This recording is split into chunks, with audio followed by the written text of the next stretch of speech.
Hi, I'm Irene. I'm a product manager at ServiceNow, and in 5 steps and in 5 minutes, I'm going to show you how to implement collaborative work management. The first step is to go to the store page for collaborative work management and install the application. You'll either need to be entitled to SPM or to CWM in order to install this in your instance.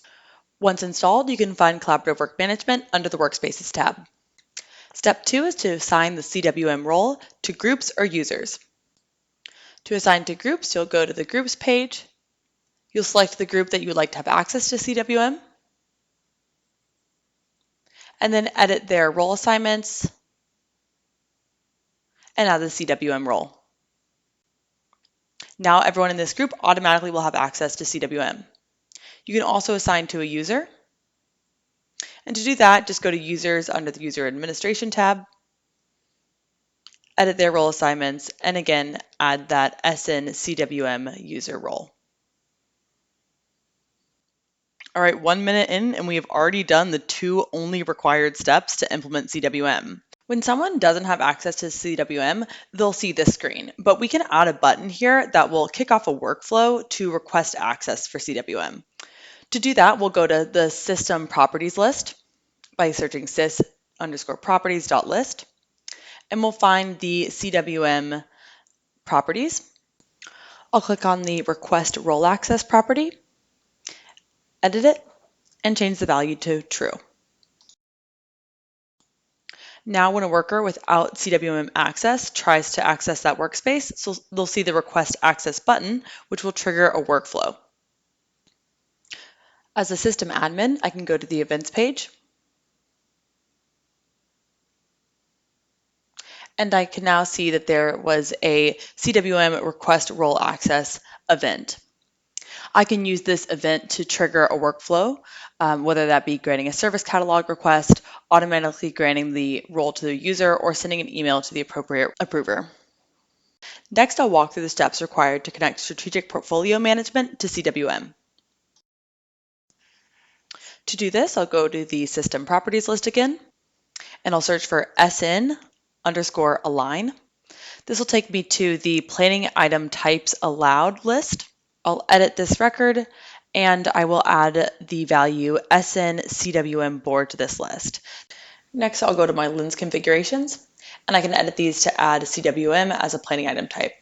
First, I'll do it in the organization lens and just move CWM board over. And then I'll do the same thing in the project portfolio lens. Again, just moving that CWM board over to the selected planning item types. Now, when I go into Strategic Planning Workspace, and if I were to add a new portfolio, in the lens type configurations for organization and project portfolio, I can see that CWM board will now be listed as a planning item. Next, let's look at how to set up the connection between EAP and CWM. This step will need to be repeated for each Agile team that you'd like to connect to CWM. First, navigate to the Agile team's Agile structure within the settings of EAP, and make sure that CWM is selected as the Team Agile tool. Now when you navigate to the Agile team within EAP, you'll see that you only have the Home tab, and there's a link to go to CWM at the top. From the Home dashboard, you can also see that there are new widgets, which will show any connected work items in the sprint. I'll click on the Go to CWM link to navigate to the sprint planning within CWM. When I selected CWM as the Team Agile tool for this Agile team, it automatically created this space and board, and via the connected work feature, it automatically created a connected work item for the stories that have been assigned to that team. I've also connected incidents, defects, and problems. Here you can see the automatically created connected work item for stories assigned to the Agile team. Moving to the Sprint Planning tab, we can see that the sprints and backlog have already been inherited from EAP. Moving on to the final step, we have a couple of other system properties that are related to CWM. The first is the SN CWM Agile Enabled property, which enables Agile sprint planning when set to true. Even when this is true, by default, the sprint planning tab will be hidden for each board, and then space editors or owners can enable the sprint planning tab by unhiding it on their board. The next property allows you to increase the maximum number of connected work items.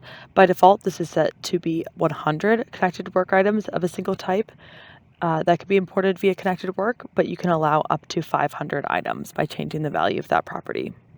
And the third is actually no longer necessary if you're on version 8.0 or later. This property controls which type of records are able to be mentioned in docs.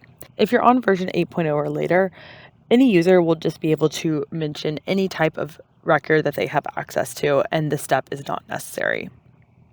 But if you're on version 7.0 or earlier, you will need to complete this step. And that's everything you need to know to implement CWM. Thanks for watching.